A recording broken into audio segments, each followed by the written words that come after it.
Salute, Mr. John, come star? C'est-tu sabir? Senta Life's Public Buffet. All right, did you get what I was saying?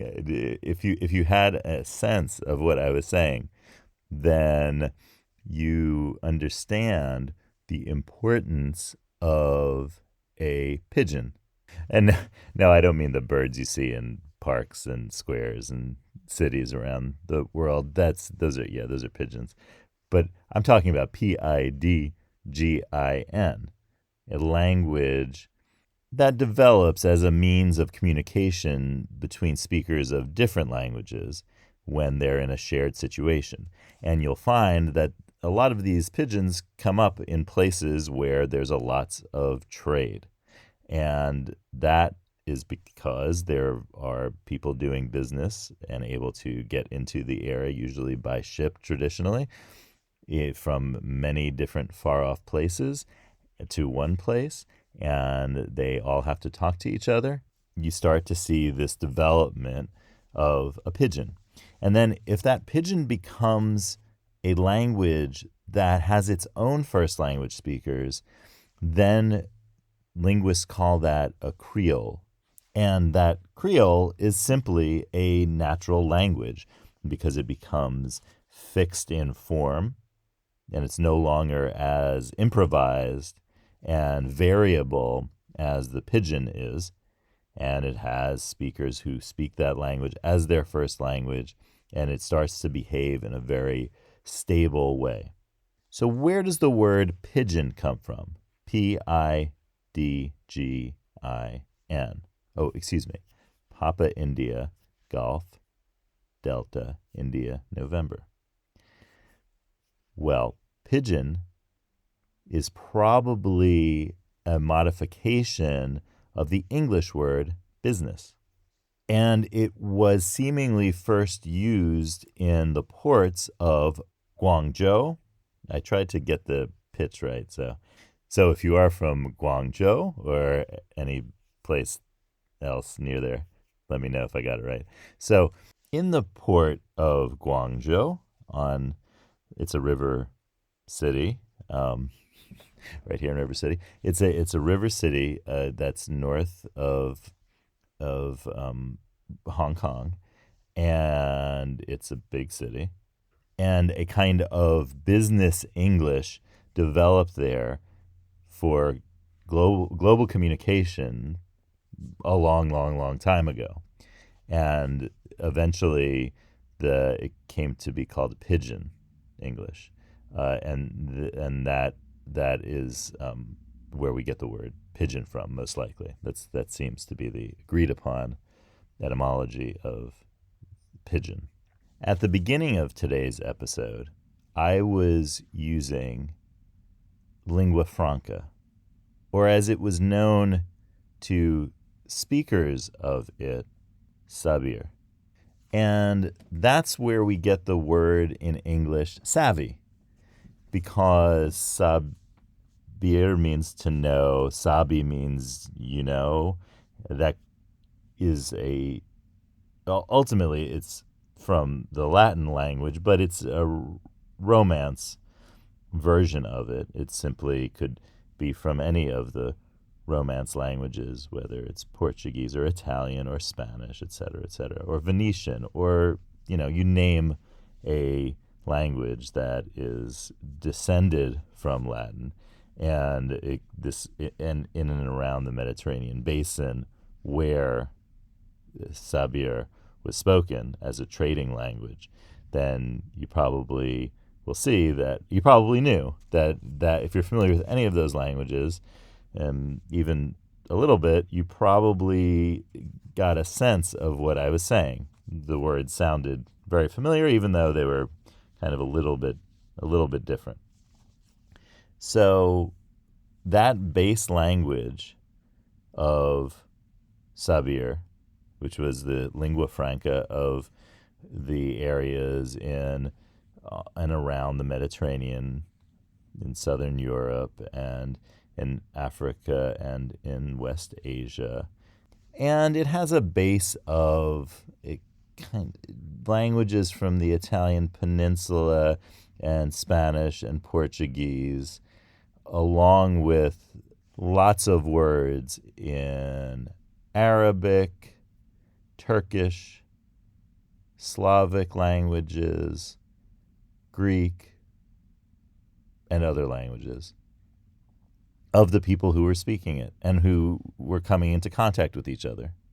And it's really fun to explore the roots of all of the words that are in various remnants of someone writing down lingua franca, because it's not the kind of thing that normally would be written down, since it was a spoken language to facilitate trade.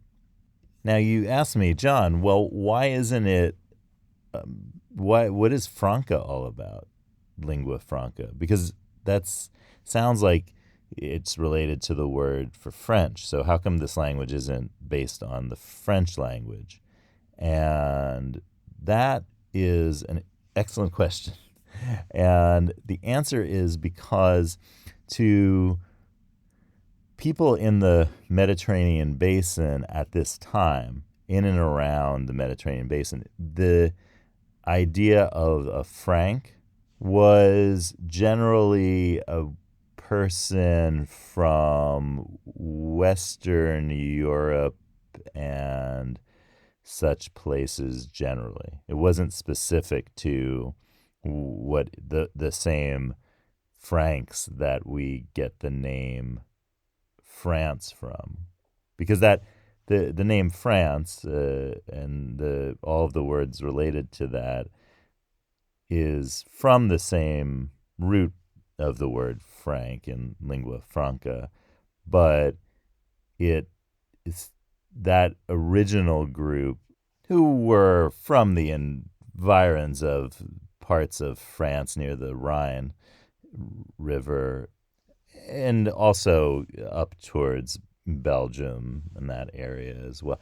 So that there's a reason to understand that's where the word Frank, but eventually it became the word for the rulers of the Western Roman Empire who were from those areas, and then it became generic for anybody from the western-y part of Europe. I like western-y.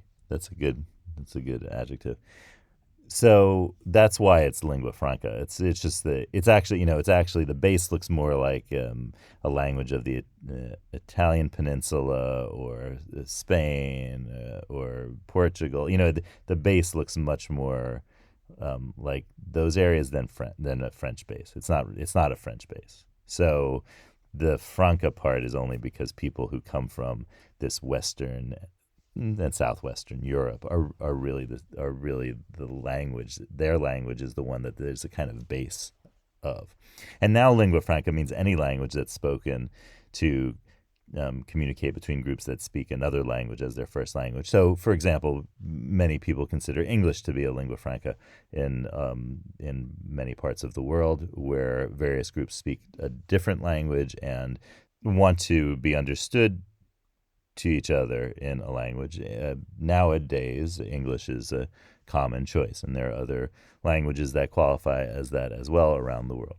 Another thing that tells me that French had nothing to do with the development of lingua franca is that there is in seemingly all versions of lingua franca, whether you find it in the versions of people who are Arabic speakers primarily, or persons who are speakers of Greek or Turkish or Slavic language, or indeed of a Romance language, the name for a French person was Dido. And the linguists who have studied lingua franca believe that this is from the French expression dis donc, which can start a sentence and is a very common way that you might hear a French person starting a sentence. And it could mean several things, but the basic meaning of it is kind of like, so listen, or it can mean, hey, it can mean, say, do you know what the story is here? It can mean a lot of things in French. But the fact that lingua franca speakers all call the French dis donc or dido means that they don't quite understand what the French are actually saying, and are just saying, well, these are the people who say dis donc. These are the dido speakers. So that's that's an interesting fact. And interestingly for Germans, because we were talking about German in yesterday's episode, the word is Nemca, which is ultimately a Slavic word for German, or at least related to the Slavic words for German. So Bulgarian, for example, is Nemski.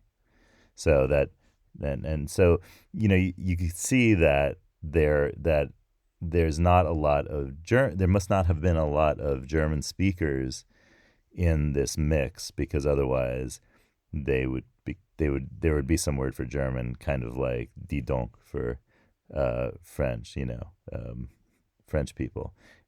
So that's it. That's another interesting thing that you could see as you look at the language closely. And also, there's multiple words for various things, and this is why it's not a Creole, but it is a Pidgin, is because there was no necessarily fixed word for, say, the word for day. You could use Alyum if you were an Arabic speaker. If you were a Hebrew speaker, you use Yom. You can use for Yorno. You can use Matin. You can use a lot of different words coming from different languages in the region to say the word day. And so that is an interesting way of seeing that there's like not a fixed vocabulary, that the words were brought in all the time from various speakers, who then the other speakers understood their words. You didn't need to be speaking the same first language. You'd understand what the speakers were saying. So in honor of all pigeons, let's shuffle the cards 3 times, and I will draw a card for today.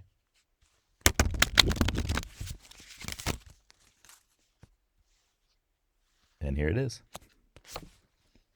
It's use righteous anger to find your mission. It's hard to get righteously angry about something you do not care deeply about. So find out when you get righteously indignant about something. See what's going on. Think about the context, the location, the words and actions of others and of yourself, and think about what in this is actually a mission you are on, and what do you need to do about that. So keep that in mind today, and Allah ti da bon matin.